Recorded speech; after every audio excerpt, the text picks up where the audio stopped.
बहुत बहुत स्वागत है आप सभी का गायत्री पीजी कॉलेज सांचौर की ऑनलाइन क्लासेस में।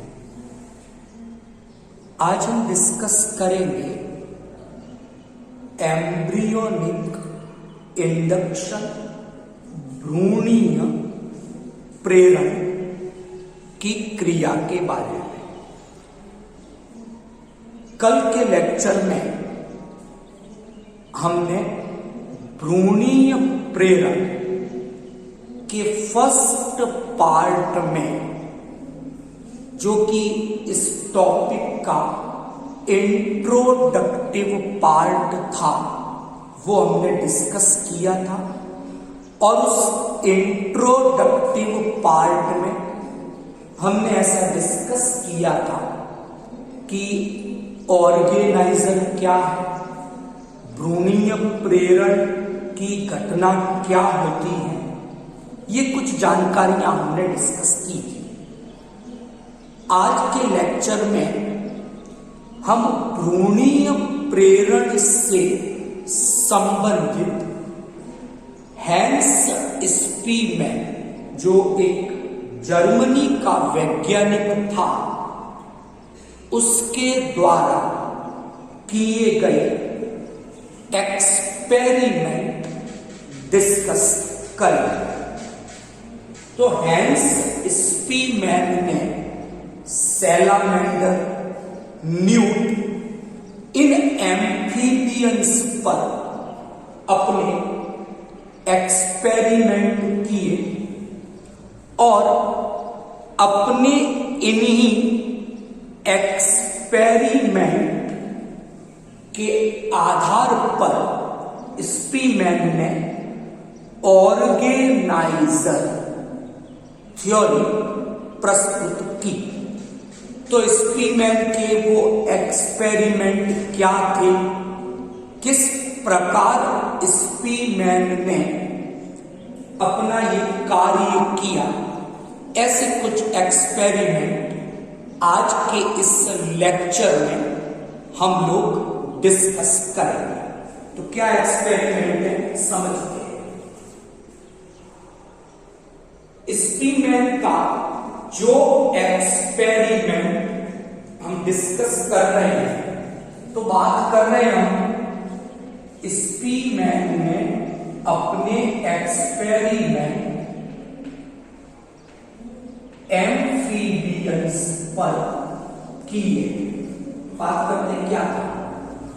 अगर हम एक एम्फीबिया है और उस एम्फीबिया के हम बात करते हैं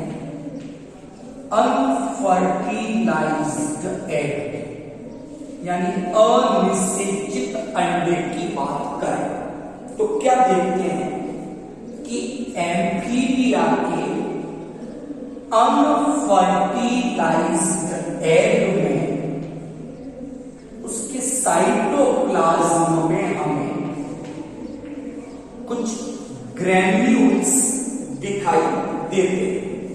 और ये जो ग्रैन्यूल्स हैं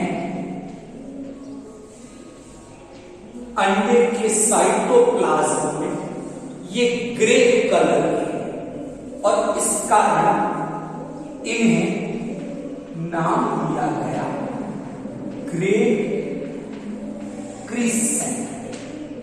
तो जो अनफर्टिलाइज्ड एग है, उसमें हम देखते हैं कि ये ग्रे क्रिसेंट पूरे साइटोप्लाज्म में समान रूप से वितरित है, यानी इन ग्रे क्रिसेंट का इक्वल डिस्ट्रीब्यूशन अनफर्टिलाइज्ड एग में दिखाई देता है।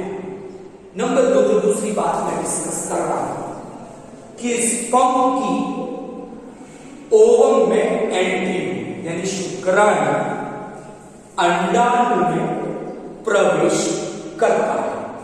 तो जब शुक्राणु का अंडाणु में प्रवेश होता है, तो हम क्या देखते हैं कि ये जो ग्रे क्रिसेंट या जो ये साइटोप्लाज्म में ग्रेन्यूल्स हैं, ये स्पर्म की एंट्री की साइड से अपोजिट डायरेक्शन में मूव करते हैं और फिर ये ग्रे क्रिसेंट जहां पर इकट्ठे हो जाएंगे वो डॉर्सल सरफेस का निर्माण करती है और जहां स्पर्म की एंट्री हुई जिस जगह से वो वेंट्रल सरफेस हो जाती है। तो यहां क्या बात डिस्कस की कि अनफर्टिलाइज्ड एग में डॉर्सल और वेंट्रल ऐसा कोई डिफरेंशिएशन नहीं हुआ है क्योंकि ग्रे क्रिसेंट साइटोप्लाज्म में इक्वली डिस्ट्रीब्यूटेड है। लेकिन फर्टिलाइजेशन के समय जब स्पर्म की एंट्री हुई तो हम देखेंगे कि फर्टिलाइज्ड एग में डॉर्सल और वेंट्रल ये दोनों डिटरमाइन हो जाते हैं। तो जहां ग्रे क्रिसेंट है वो डॉर्सल सरफेस और उसका अपोजिट हो जाएगा वेंट्रल सरफेस। तो आज का जो एक्सपेरिमेंट का हमने लिया है वो ये बताएगा कि डेवलपमेंट में ग्रे क्रिसेंट का रोल क्या है, क्या काम ये ग्रे क्रिसेंट डेवलपमेंट के समय परफॉर्म करते हैं। आज के एक्सपेरिमेंट से ये हम डिस्कस करेंगे और ये निष्कर्ष निकालेंगे। तो क्या किया, एक एग लिया है फर्टिलाइज्ड जिसमें साइटोप्लाज्म में ये ग्रे क्रिसेंट है और ये इक्वली अरेंज है। मैंने यहां ऑरेंज कलर से ग्रे क्रिसेंट को रिप्रेजेंट किया है। ठीक है, इस वाले एक्सपेरिमेंट को डिस्कस कर रहा हूं, बाद में इसको करेंगे। फिर क्या किया कि एक बेबी हेयर, उसकी जो डॉटर थी उस डॉटर का एक हेयर काम में लिया और उस हेयर की हेल्प से क्या किया कि क्लीवेज का जो तल है, ये क्लीवेज फरो यहां से निकल गई, तो क्लीवेज का जो प्लेन है उसी प्लेन में उस बेबी हेयर की हेल्प से इस एग को बांध दिया। तो जहां से क्लीवेज फरो पास हो रही है वहीं से उसी जगह से उस बेबी हेयर की हेल्प से इसे बांध दिया और बांधने के बाद ऐसा अरेंजमेंट रखा कि केवल एक और, ये दो भागों में बट गया, एक एग का ये राइट पार्ट है, ये हो गया उसका लेफ्ट पार्ट। मान लो न्यूक्लियस यहां था तो राइट पार्ट में न्यूक्लियर डिविजन्स होंगे, 1 से 2 4 8 16। फिर क्या होगा कि कोई एक न्यूक्लियस मूव करके लेफ्ट रीजन में चला जाएगा। फिर उसने क्या किया कि बाल से गांठ बांधी थी उसको थोड़ा टाइट कर दिया ताकि दोनों पार्ट एक दूसरे से अलग अलग रहे। अब इधर भी न्यूक्लियस के इधर एक न्यूक्लियस आ गया था। डेवलपमेंट के बाद में क्या देखा स्पीमैन ने कि दोनों पार्ट जो थे राइट और लेफ्ट दोनों से नॉर्मल एम्ब्रियो का निर्माण होता है, सामान्य भ्रूण विकसित होता है।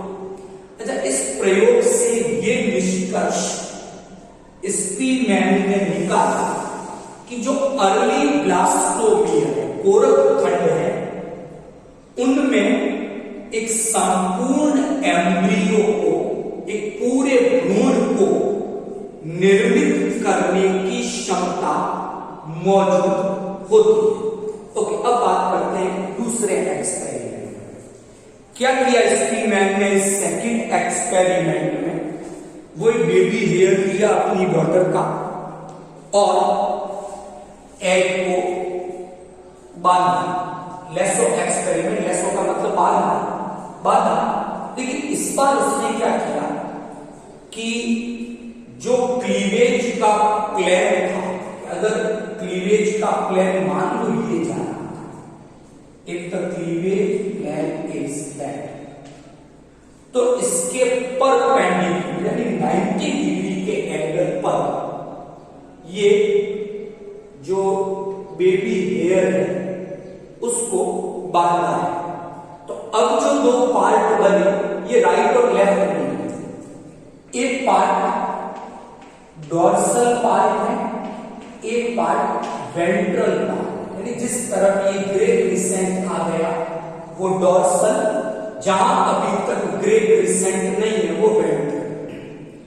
अब डेवलपमेंट होने देते तो देखा कि डॉर्सल पार्ट तो डेवलपमेंट के बाद नॉर्मल एम्ब्रियो बनाता है, लेकिन वेंट्रल पार्ट डिवीजन तो हो रहे हैं, लेकिन वहां एक अविभेदित कोशिकाओं का पिंड बनता है, अनडिफरेंशिएटेड टिश्यू का एक पिंड बना जिसे बेली पीस नाम दिया है। अपने इस सेकंड एक्सपेरिमेंट से हैंस स्पीमैन ने ये चीज प्रूव की कि नॉर्मल एम्ब्रियोनिक डेवलपमेंट में इस ग्रे क्रिसेंट का कोई रोल होना चाहिए, और इसी कारण डॉर्सल पार्ट में ग्रे क्रिसेंट की प्रेजेंस के कारण नॉर्मल एम्ब्रियो बनता है, वेंट्रल पार्ट में इस ग्रे क्रिसेंट की एब्सेंस के कारण बेली पीस या अविभेदित कोशिकाओं का एक पिंड निर्मित होता है। तो ये इस एक्सपेरिमेंट से स्पीमैन ने ये प्रूव किया कि जो ग्रे क्रिसेंट है उसका अर्ली एम्ब्रियोनिक डेवलपमेंट में क्या रोल है और वो किस प्रकार अपना काम करता है। ओके, अब बात करते हैं जो दूसरा बात स्पीमैन ने डिस्कस की अपने एक्सपेरिमेंट में। तो यहां से तो दो चीजें क्लियर हुई कि अर्ली ब्लास्टोमियर कंप्लीट एम्ब्रियो को डेवलप कर सकती है, ग्रे क्रिसेंट का क्या रोल है वो डिस्कस किया। तीसरी हम बात कर रहे हैं कि जो स्पेसिफिकेशन विशिष्टीकरण की क्रिया होती है और जो डिफरेंशिएशन होगा कि डेवलपमेंट के समय न्यूरल प्लेट बनेगी, डेवलपमेंट के समय स्किन बनेगी और जो अलग अलग स्ट्रक्चर्स बनेगी, स्पीमैन ने अपने एक्सपेरिमेंट के द्वारा ये प्रूव किया अब कि कौन सी स्ट्रक्चर बनेगी या जो स्पेसिफिकेशन होगा वो स्पेसिफिकेशन रिलेटिव पोजीशन पर डिपेंड करेगा कि जो सेल्स हैं एम्ब्रियो में उन सेल्स की रिलेटिव पोजीशन क्या है, उनकी स्थिति क्या है। तो वो रिलेटिव पोजीशन रिस्पॉन्सिबल है कि वो पर्टिकुलर सेल डेवलपमेंट के समय क्या स्ट्रक्चर बनाएगा। तो क्या किया, कल के लेक्चर में हमने डिस्कस किया था 4 टाइप के ट्रांसप्लांटेशन एक्सपेरिमेंट, ऑटोप्लास्टिक, होमोप्लास्टिक, हेटेरोप्लास्टिक ट्रांसप्लांटेशन और जीनोप्लास्टिक ट्रांसप्लांटेशन एक्सपेरिमेंट्स। तो ऐसे कुछ ट्रांसप्लांटेशन एक्सपेरिमेंट आज भी हम डिस्कस कर रहे हैं और उससे ये पता कर रहे हैं कि सेल्स की रिलेटिव पोजीशन किस प्रकार सेल स्पेसिफिकेशन में अपना पार्टिसिपेशन देती है, वो डिस्कस कर रहे हैं। तो क्या किया कि एक अर्ली गैस्ट्रूला स्टेज का एम्ब्रियो लिया, ठीक है, और क्या किया उससे कि उस अर्ली गैस्ट्रूला स्टेज के एम्ब्रियो से जो प्रोस्पेक्टिव यानी जो सेल्स आगे चलकर एपिडर्मिस बनाने वाली हैं, उन सेल्स को अलग किया और उसे ट्रांसप्लांट कर दिया किसी ऐसे एम्ब्रियो में, वो भी अर्ली गैस्ट्रूला स्टेज का था, उसमें उस जगह इसको ट्रांसप्लांट किया जहां न्यूरल प्लेट बननी थी, वहां इसको ट्रांसप्लांट कर दिया। तो सेल्स तो थी प्रोस्पेक्टिव एपिडर्मल की, वहां से हटाकर इनको ट्रांसप्लांट किया उस जगह पर जहां न्यूरल प्लेट बननी थी। तो क्या देखा कि आफ्टर गैस्ट्रुलेशन ये जो एपिडर्मल सेल्स थी जिन्हें हमने न्यूरल प्लेट वाली जगह पर ट्रांसप्लांट किया था, ये डेवलपमेंट के बाद में न्यूरल प्लेट का निर्माण कर रहे थे। ऐसा ही एक एक्सपेरिमेंट और किया ट्रांसप्लांटेशन का स्पीमेन में। क्या किया इसमें कि न्यूरल प्लेट वाली जो सेल्स हैं प्रोस्पेक्टिव, इनको अलग किया और इनको ट्रांसप्लांट किया उस जगह पर जहां पर स्किन की निर्माण होना है, त्वचा का निर्माण होना है, वहां इनको ट्रांसप्लांट कर दिया। तो क्या देखा कि वो सेल्स थी तो न्यूरल प्लेट की, लेकिन उस नई पोजीशन पर ट्रांसप्लांट के बाद वहां जाकर वो एपिडर्मल सेल्स भी बनाती है। इट मींस सेल स्पेसिफिकेशन जो है वो डिपेंड करेगा लोकेशन पर, पोजीशन कि एम्ब्रियो में सेल की पोजीशन क्या है, वो पोजीशन ये डिसाइड करेगी कि सेल स्पेसिफाई होकर कौन सी पर्टिकुलर स्ट्रक्चर बनाती है। तो ये हमें इस तीसरे एक्सपेरिमेंट से और चौथे जो ट्रांसप्लांटेशन के एक्सपेरिमेंट थे उनसे पता चला कि एम्ब्रियो में सेल की जो रिलेटिव पोजीशन है वो ये डिसाइड करती है कि वो कौन सी स्ट्रक्चर बनाएगी या कौन सी स्ट्रक्चर में स्पेसिफाई या डिफरेंशिएट हो जाएगी। तो आज हमने एम्ब्रियोनिक इंडक्शन का सेकंड पार्ट डिस्कस किया। 4 एक्सपेरिमेंट थे, इन एक्सपेरिमेंट के क्या क्या कंक्लूजन थे वो भी हमने डिस्कस किए।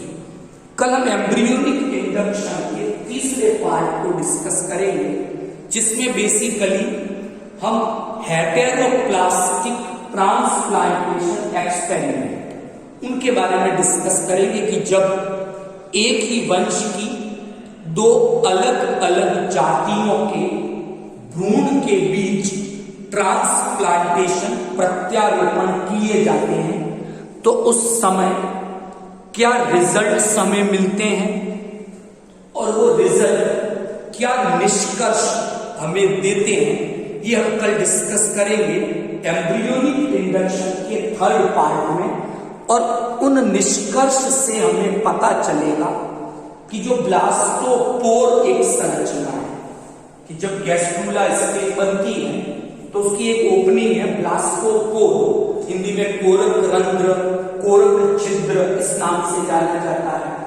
और इस ब्लास्टोपोर को घेरे हुए 2 लैटरल लिप है, एक डॉर्सल लिप है और एक वेंट्रल लिप होता है।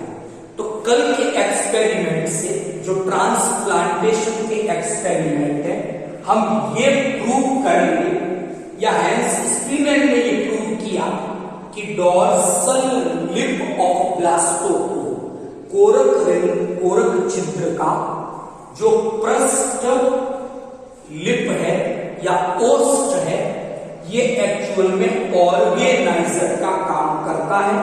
ये प्राइमरी ऑर्गेनाइजर है और यही डोर्सल लिप ऑफ ब्लास्टोपोर इस एम्ब्रियोनिक इंडक्शन की प्रोसेस को ऑपरेट करता है। तो कल कुछ एक्सपेरिमेंट ऐसे डिस्कस करेंगे जिनसे हमें डोर्सल लिप ऑफ ब्लास्टोपोर के रोल के बारे में पता चलेगा। आज का लेक्चर आपको समझ में आ गया होगा। Thank you all of you.